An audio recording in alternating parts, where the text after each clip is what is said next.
Hello, welcome to episode 8 of the Cozy Mystery Quartet.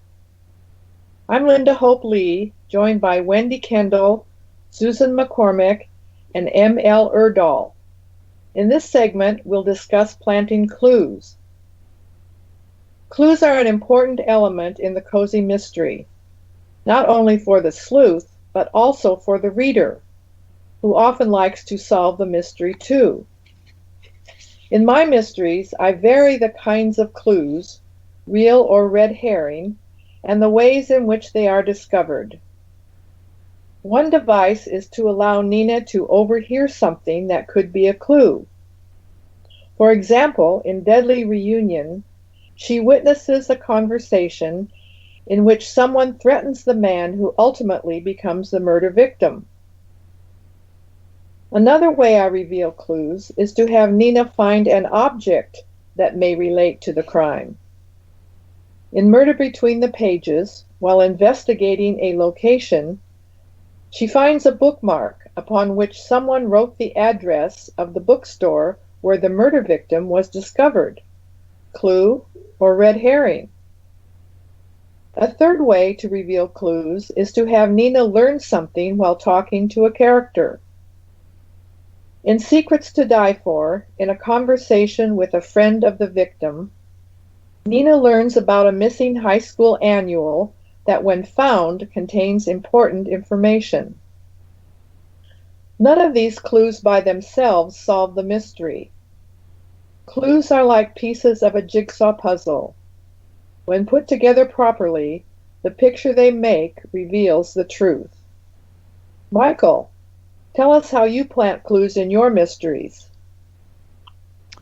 Thanks, Linda. Planting clues and red herrings are what make a cozy entertaining for the reader. It gives them a chance to become the amateur detective, and this in turn helps them associate and sympathize with the main character. If that happens, the reader is deep into your book, right where you want them to be. How to place clues in the book is the difficult part. If you make them too obvious, then the mystery can be solved before the end, which takes away all the fun. If the clues are too obscure, what's even the point of placing them? If you ever watched The Sixth Sense, the emotional chord struck by everything making sense at the end, but the reader not having an idea what was going on, is the target I aim for when writing. Red herring murder suspects are tricky to write as well. They need to have believable murder motives, and be suspicious enough to trick the reader into making them their main suspect. Amidst this school of herring needs to be the true murderer, front and center. The same principles apply as with clues.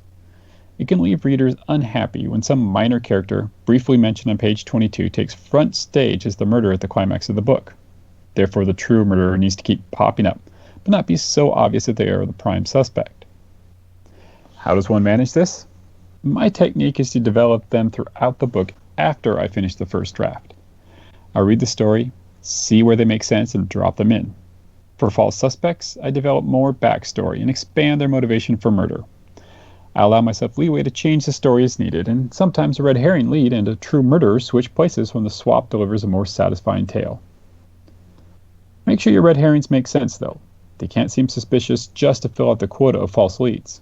Why was that character evading questions? What were they doing driving away from the crime scene? Why did they lie to the police?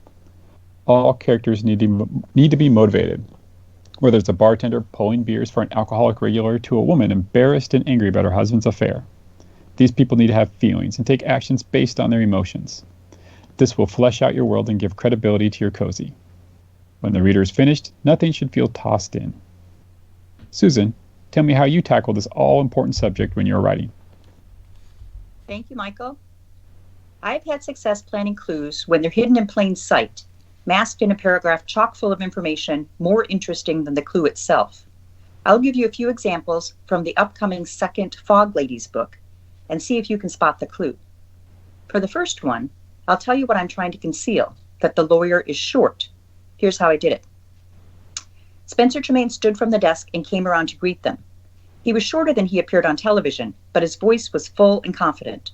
He launched into his spiel as soon as they sat, murmuring about what a difficult time it was, but how they needed to act quickly. So I said he was short, but I also said a lot more. For this next one, I'll tell you that I'm giving information a killer might want. The lobby door was blocked by a large stroller and a quarreling couple, so Spencer Tremaine was unable to make his getaway. They heard how the woman caused the couple to be late for the baby's photo shoot by mistiming their feeding, and how the man forgot the second outfits for when the babies vomited on their clothes. Imagine Frances Noonan's surprise when she recognized the woman was Helen. This brought an immediate halt to the argument. Mrs. Noonan introduced Helen and Scott to Spencer Tremaine, babbling on in her embarrassment about Helen being a doctor and how Frances had used the same photography company all those years ago. Spencer Tremaine smiled his celebrity smile and repeated their names as if he cared deeply, gushed about the adorable tots, and commented on the tough job of working parents, all the while sliding the stroller to the side so he could exit first. He waved back as if he were the queen and said he'd be in touch.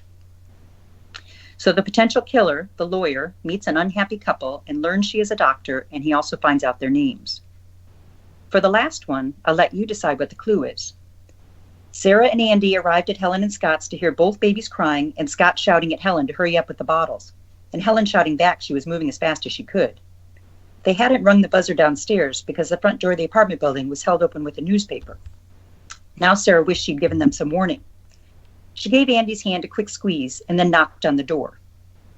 The clue is that the door will be open, held open with a newspaper, for any killer who wants to enter. Wendy, how do you handle the planting of clues? Thanks, Susan. Clues are the way an author dances with readers, pulling them closer to the truth, spinning them out to the dizzying edge, keeping readers on their toes, keeping them guessing and engaged. In particular, cozy fans are savvy readers. Right from page one, they're always on the lookout for suspects and any clues. Cozy authors are dancing with a skilled partner. The complexity of the clues is limited only by the author's imagination. Clues are signs from subtle hints to glaring pointers that help both characters and readers guess or hypothesize an explanation about the mystery. Clues create curiosity, and then authors delay satisfying that curiosity. Everything you do is a clue about yourself. The clothes you wear, the books you read, the songs you listen to, the stores you love, everything you do is you. One of the clue threads in my mystery, Cat Out of the Bag, are theories about how the bags that both women and men carry reflect their personalities. Clues have two distinct functions. They lead the reader to the solution, and they mislead the reader away. Because sleuthing work relies on reason and deduction, a story is most believable when you also include misleading information. Even the best detectives follow leads that turn out to be false, because sometimes all the evidence up to that point seems to support that track. Later, you learn more and you reevaluate. Just like in real life, characters can sometimes jump to the wrong conclusions, taking readers with them. Later, they have to rethink it.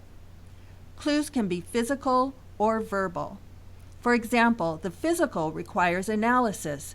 What does the strange arrangement of furniture say about a scene and what played out there? The verbal clues include not just what's said, but also the way a person behaves. For example, if they avoid eye contact, could they be lying or shy? In Cat Out of the Bag, the murder occurs at a gala party, and there are lots of pictures and video. When Catherine Watson reviews some of that, she's able to put together the beginning of a timeline for some of her guests, as well as the victim. She's also able to study social interactions between people on the film. The film holds some surprises too, like in this excerpt. The film showed Bayside's newest resident watching from the doorway, best-selling mystery author Anthony Marconi. Catherine liked his intricate murder mysteries. Now she was intrigued that he'd watched her with the press. Everyone has secrets, including your characters.